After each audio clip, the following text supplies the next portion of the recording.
Hi everyone, I'm come down here to take some photography. It's now 1:45 in the morning, and you'll still see that it is quite light because I'm based here in Finland. And Finland in summertime, the sun barely goes down. But we have a phenomenon. I don't know if you can look up and you'll see that there's some clouds, but you see there's some light clouds. Maybe you can't see it from this kind of, I'm actually using my phone at the moment.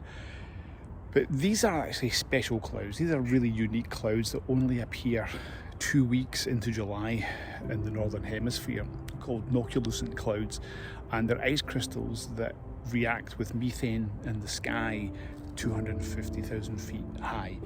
I'm going to try and photograph these because I've done it before and it's been amazing. So I'm going to try it now. I have the Phantom 4 with me, so I've got the nice big sensor. So let's see what I can capture. And yeah, if you're in the northern hemisphere, this is a really good thing to try to capture because these clouds is a really nice one up there. You can see it. It's quite amazing.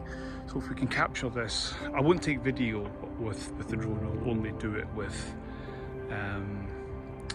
photo, but I'll do some screen captures and show you. I hope you like this because it's quite unique. All right, and well, as always, fly safe.